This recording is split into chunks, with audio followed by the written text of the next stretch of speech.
y donde llega la gente le pide algo, se lo reclama, no lo dejan hablar, etcétera. Entonces que tiene muy poca gente y que esa poca gente lo que hace es reclamar, pues evidentemente el hombre está solo. Claro, acá hay una crisis de legitimidad, que es lo que está sucediendo en Venezuela. Al final, esa desconexión con la población, ese cuestionamiento de legitimidad trae consigo consecuencias y son las que se están viendo ahora. De Pensadores de Conciencia. La crisis de legitimidad no afecta solo al oficialismo, que entiendo es a lo que vas. Sí. O sea, al final la oposición también ha sufrido una pérdida abrupta de legitimidad. Las personas no se han sentido identificadas con el proyecto y la propuesta de la oposición venezolana. La élite, que era lo que mencionamos al comienzo, va buscando la manera de legitimarse y de volver a lograr esa conexión con la población. En teoría política, teoría de las élites, por ejemplo, se toca muy bien el tema. Al final, cuando una élite política se desconecta de la población, tiende a ser suplantada por una nueva élite política. La cuestión está, ¿es la oposición una nueva élite política? En este momento lo que hay es un sentimiento de cara a la población venezolana de un cambio. Recordemos lo que veníamos hablando previamente. Para que se dé un cambio político se tienen que dar tres situaciones. La primera es la voluntad de cambio de parte del pueblo soberano, que es quien al final toma las decisiones. Si el pueblo desea un cambio, eso se da ya una primera condición. Una segunda condición es que las instituciones estén prestas para facilitar el cambio. Y esto viene pegado con la tercera condición, que es el respeto. Elecciones Venezuela, posibles escenarios. Tercer episodio de Pensadores de Conciencia.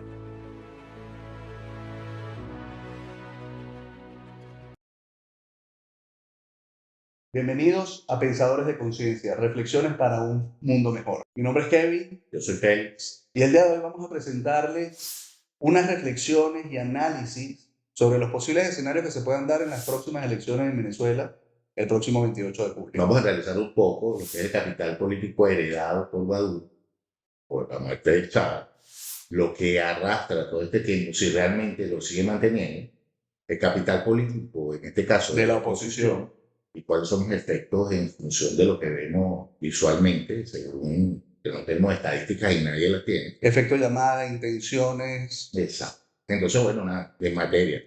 Cuéntame, ¿qué crees tú en referencia, empezando por el oficialismo, el capital político que hereda Maduro de Chávez y lo que tiene ahorita como capital político? Claro, ese capital político ha ido mermando. Él hizo cambios en el gabinete entrando en su gobierno, ha ido cambiando, ha ido persiguiendo incluso a figuras y actores políticos que pertenecían al tren ministerial de... ¿No? Y esta gente abandonó la calle, abandonó al pueblo, no se acercó a ellos, sino que ha ido desconectándose. Completamente. En teoría política, teoría de las élites, por ejemplo, se toca muy bien el tema. Al final, cuando una élite política se desconecta de la población, tiende a ser suplantada por una nueva élite política.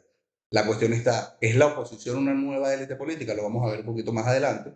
Pero en principio, en torno a lo que está sucediendo y el capital político que hereda Nicolás Maduro, ese capital político no es ni la sombra de lo que fue en el momento en el que... En conclusión, Nicolás Maduro perdió. Y se quedó solo porque no tiene la capacidad de llegar al pueblo. Fíjate tú que me llama la atención que quiso hacer un llamado, creo que fue en los teques, y pasó algo increíble, la gente pidiéndole agua. Y donde llega la gente le pide algo, se lo reclama, no lo dejan hablar, etcétera. Entonces que tiene muy poca gente y que esa poca gente lo que hace es reclamar, pues evidentemente el hombre está solo. Claro, acá hay una crisis de legitimidad, que es lo que está sucediendo en Venezuela. Al final, esa desconexión con la población, ese cuestionamiento de legitimidad trae consigo consecuencias y son las que se están viendo ahora. Maduro no está llenando ninguna calle.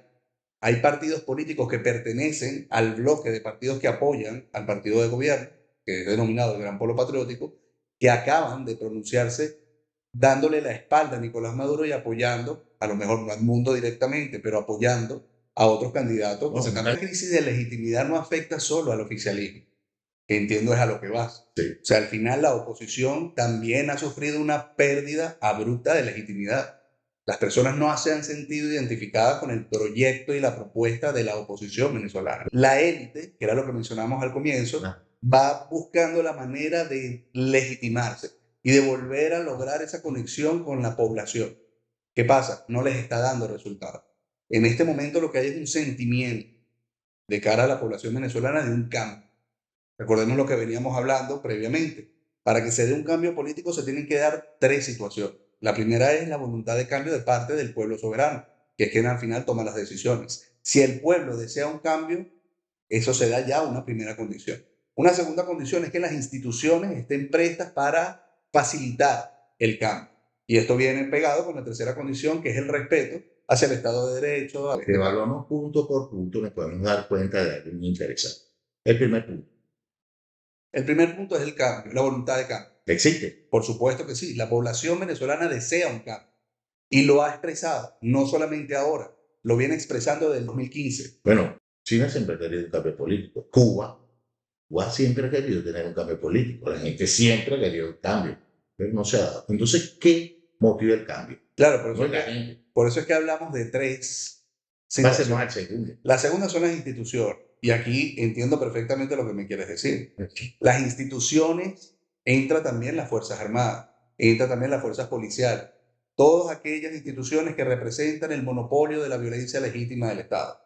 La restitución del hilo constitucional, la restitución del orden democrático y del orden jurídico. Hablamos de la posibilidad de que se acepte, bien sea de un lado o del otro, de manera contundente y se respete el voto del pueblo. Eso habría que ver. Eso habría que ver. Al final son esas instituciones, tanto a nivel de Fuerzas Armadas, a nivel de instituciones políticas, públicas, los poderes públicos, etcétera, quienes tienen que facilitar esa transición política, ese cambio político, expresado a través de la voluntad popular. Si el pueblo decide el cambio, estas instituciones están, por mandato constitucional, obligadas a facilitar el cambio. Eso dice el texto. Eso dice el texto jurídico. Pero en la práctica todos sabemos que En la práctica, al final, viene siendo un juego de poder. Ese juego de poder también viene a ser los intereses que tengan las mismas Fuerzas Armadas, que son los que al final tienen el poder de accionar y hacer respetar esa voluntad de cambio. ¿Qué pasa en este momento con las Fuerzas Armadas en Venezuela? Están realmente apoyando al régimen que se encuentra en este momento en el gobierno, porque supuestamente las Fuerzas Armadas venezolanas son las Fuerzas Armadas chavistas, revolucionarias, etc. Pero realmente están con el proceso político. bueno, habría que ver cuáles son los beneficios que tienen ahorita económicamente. Y entonces yo digo, si esta es la situación, entonces realmente hay hambre dentro de las Fuerzas Armadas. Hay infinidad de videos donde tú ves a la gente comiendo arrocito. Por supuesto. Pero yo quiero llegar a un punto un poquito más profundo.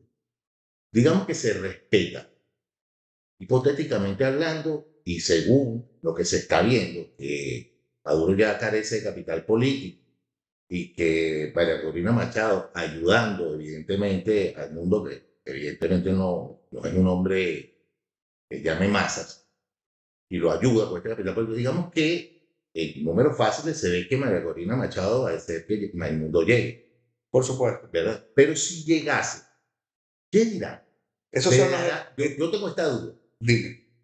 Y por supuesto no lo comparo con el tema de golpe ni nada por el estilo como dice la Machado. Pero sí quiero ser, ¿te acuerdas de Carbón el Breve? Claro, por supuesto. Ese texto que leyó, que asustó a todo el mundo, militares propios y ajenos. ¿Será repetir ese? Hay situaciones que van vinculándose, ¿ok? Con lo que pasó en el Carbonazo Sí. y lo que puede estar sucediendo ahora. Al final, cuando tú buscas un cambio político sin un proyecto de gobierno, pasa lo que pasó con el Carbonazo. Bueno, ahorita no hay proyecto de gobierno. El único proyecto de gobierno es sacar a Maduro. Entonces, ese misterio que es sacar a Maduro sin un proyecto de gobierno puede traer como consecuencia que, por ejemplo, venga la oposición, porque al final son los mismos actores políticos del año 2002 los que están dirigiendo este cambio político. No es la misma posición. Entonces, sigue siendo la misma élite política lo que se encuentra en Venezuela. Claro. Bajo esta misma élite política pudiesen estar cometiendo los mismos errores. Definitivamente. Porque ya históricamente se ha mostrado que la oposición reitera una y otra vez los errores cometidos. Constantemente. Y se siguen alejando de la población. Exacto. Entonces siempre hay un punto de quiebre, siempre hay un llamado a la acción, siempre buscan volver a esperanzar a la población. Pero fíjate tú que están tan bien cuadrada la oposición y el gobierno que nadie puede abrir un partido político que no sea de la línea de uno u otro. u otro, entre ellos no. No te vayas muy lejos. María Corina Machado todavía, al sol de hoy, no tiene un partido político. Exacto. Tiene un movimiento político. Por eso ella no puede candidatearse a sí misma. Y necesita de la tarjeta electoral de otro partido político previamente legalizado ante el CNE para poder candidatearse. ¿Quién ha llevado al CNE desde el momento en que quería meterse una gran Siempre ha cantidad de estado partidos y ha estado representado. en mano y en poder de la oposición? Precisamente en el poder electoral existen 3 rectores. Uno de los rectores es el que se encarga precisamente de la legitimación y el registro de nuevos partidos y movimientos políticos. Exacto. Históricamente, ese rector ha pertenecido a la oposición venezolana. O sea, que es la oposición venezolana la que ha La que ha impedido que surjan nuevos partidos políticos. surjan nuevos partidos políticos que vayan contrarios, porque evidentemente, seamos sinceros, cualquier movimiento, marcha que te saque, por ejemplo, Primero Justicia, no lleva gente. Voluntad Popular, no lleva gente. Ahí con el gobierno ni se dice. Creo que ahí no lleva Pero vete a las elecciones primarias. En las elecciones primarias que se dieron en el año 2023, lograron reunir 2.600.000 personas. Un varón electoral de aproximadamente unos 20. En el año 2017 eran alrededor de 22 millones de personas. Sigue siendo una representación ínfima del padrón electoral. O sea, hay un descontento global a la élite política venezolana en general, incluyendo oposición, incluyendo oficialismo. ¿Ese descontento va a impedir que la gente salga a votar? Evidentemente no. Evidentemente no, porque hay una voluntad de cambio. Por supuesto. Desde esa voluntad de cambio, vamos a evaluar ahora si hay viabilidad de cambio. Y aquí vamos a partir de ese segundo punto que veníamos hablando y conversando. Si las instituciones van a apoyar o no ese cambio. Pero ¿qué necesitan las instituciones para apoyar? Tú me ponías el ejemplo de un general retirado que ganaba alrededor de $30. Ese es el general. ¿Qué pasa con el soldado? ¿Qué pasa con el teniente, con el capitán? Exacto. ¿Está llegando realmente el oficialismo a ellos? Porque ellos son los que dirigen las tropas. Ellos son las tropas. En ese caso, un general retirado. Evidentemente que los que están ahorita comandando, me imagino yo, que deben estar ganando relativamente bien para poder sostener esta película. Porque también tenemos que ser sinceros, Venezuela está caótica, o sea, sin dirigencia desde el punto de vista económico, político, social, o sea, hay un caos. Definitivamente Venezuela en este momento necesita un gobierno, pero necesita un gobierno. Venezuela en este momento es un gobierno, es un estado de facto. No hay poderes legítimos en Venezuela.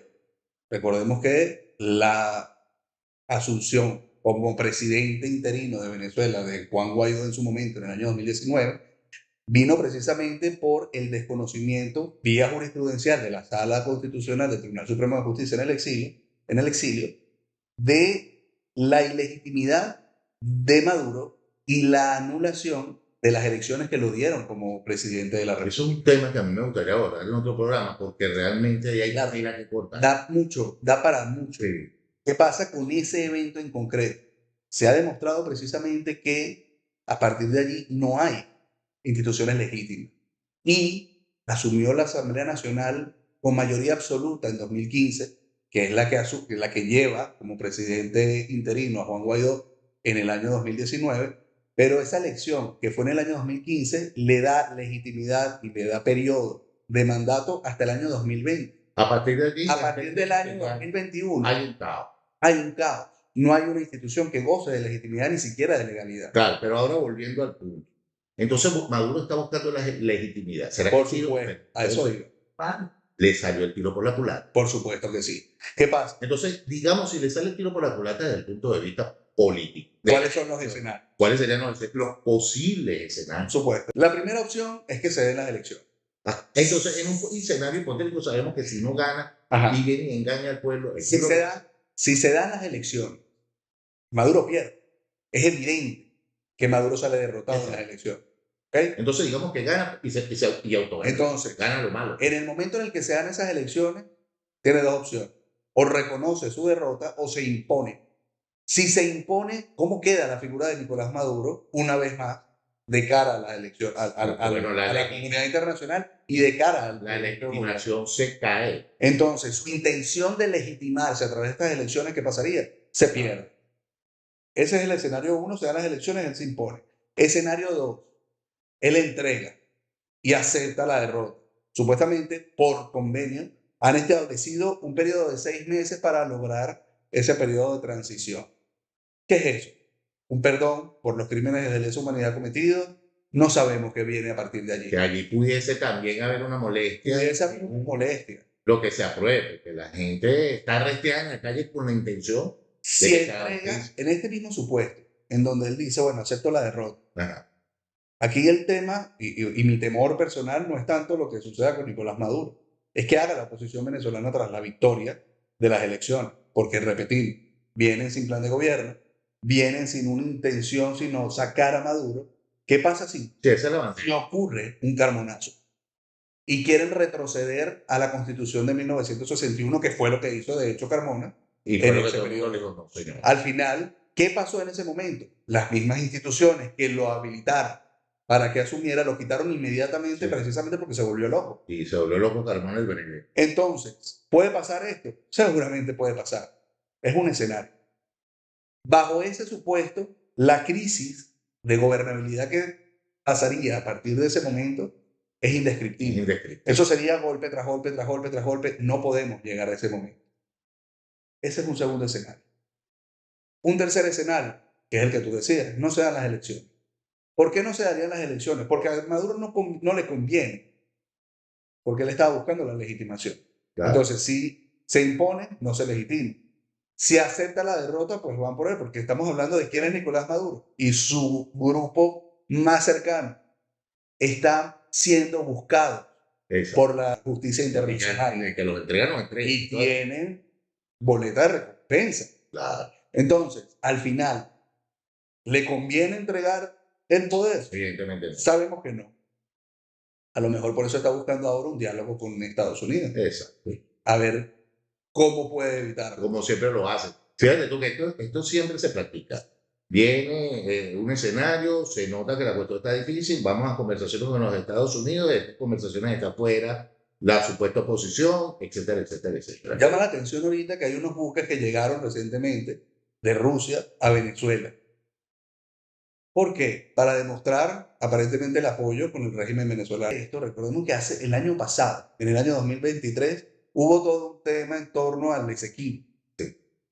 ¿Qué pasaba? ¿Qué era lo que se comentaba en ese momento? Que una guerra con Guyana por el Esequibo obviamente impedía el proceso electoral, porque así lo demanda la Constitución. ¿Qué podemos conseguir ahorita en Venezuela? Ahorita. Que se interrumpan las elecciones venezolanas a causa de un estado de conmoción que puede ser por una guerra con un país extranjero o por una guerra interna, una guerra civil o un intento de golpe de Estado en Venezuela. Y querías por eso citar a Bolivia. Quería citar a Bolivia precisamente porque acaba de suceder. Que el general Antonio Guerrero me mandó al presidente. Entonces ahí se dio un supuesto de autogolpe de Estado. Uno que se hizo. Según lo que las declaraciones del propio general.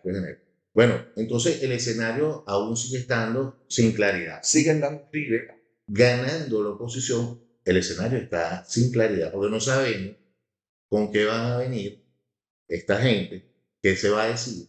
Porque yo sí sé que dentro de Venezuela los partidos tradicionales no tienen apoyo, no lo tienen, carecen de apoyo, no atiende el llamado al pueblo, ya no lo quieren. Pero ninguno de los dos, ni el oficialismo, ni la supuesta oposición, han permitido que se eleven nuevos partidos como dejamos. Entonces, evidentemente, se elevarán nuevos partidos post-elecciones. ¿Habrá oportunidad? Todo depende de si post-elecciones hay o no una crisis de gobernabilidad. Que para eso vamos a depender de distintos factores. Por eso no hay un escenario claro. No lo hay. Hay posibles escenarios. Y yo creo que ese pudiese ser la conclusión de este programa. Yo siempre creo que como conclusión de este programa de mi parte, voy a decir esto. Si Maduro no gana, pero no, porque evidentemente, legalmente no gana. Pero la oposición sigue siendo para mí preocupante el no saber qué es lo que está debajo de la manga, qué es lo que se tiene guardado, hacia dónde van a direccionar el plan de gobierno. Y ese plan de gobierno inexistente con una única fórmula de sacamos Maduro, es como cuando tú te empujas. Irrisorio. Pareciera que nunca estuvieron preparados para ganar. Exacto. Porque cuando tú vas a unas elecciones sin un plan de gobierno, Su intención no era ganar. Ahora también un caso que dejamos por fuera, y esto también me gustaría para concluir, y si evidentemente, hipotéticamente hablamos, porque estamos hablando de todos los escenarios, ganase Maduro y lo reconoce, por supuesto, pues, es verdad ganar, como hizo Capriles. Por supuesto. Entonces, la aceptaría la gente. Eso es otro Irán escenario. otra vez a tocar su cacerola. A descargar la rabia A con las descargar ollas. una sola. Mira, allí se incrementaría y se evidenciaría la crisis de legitimidad. Y lo que puede pasar es que han jugado muchísimas veces ya con la esperanza del pueblo. Si llegase a suceder en este momento, hay que ver qué tanto lo acepta la población venezolana. Sí, Porque se ha jugado muchas veces con la esperanza de la población. En el año 2015 no lograron instaurar los poderes públicos. En históricamente. el año 2014, 2017, Pero desde que comenzó todo este show, sabemos que todo hace un show. entonces, ¿qué pasaría? Dependerá de la población venezolana y del apoyo que den las instituciones a la voluntad. Yo creo que el nivel de madurez político de la población, si la población ha madurado políticamente, puede haber un cambio positivo. Yo creo que ha madurado porque se refleja ya en la intención de apoyo, en la intención de voto. Y cuando entrevistan a las personas en el por qué están votando. Exacto, porque quieren un cambio, pero un cambio. Ahora vamos a ver cómo viene ese cambio. ¿Será un cambio tipo Bukele? ¿Será un cambio tipo Milei? ¿Será? Esos son outsiders en la política y en este momento no se vislumbra dentro del territorio venezolano. Venezuela no, nadie hablando así. No hay nadie que hacer. Entonces, Es cierto. estamos en una crisis de legitimidad. Los escenarios son múltiples, todos son posibles. Y yo creo que la decisión al final va a recaer en la población venezolana y en el apoyo que las instituciones que pueden llevar a que se ejerza y se ejecute esa voluntad popular pueda suceder. Bueno, esto ha sido todo y muchas gracias por estar aquí. Bendiciones para todos Y y gracias por sintonizar Pensadores de Conciencia. Pensadores de conciencia. Hasta la próxima.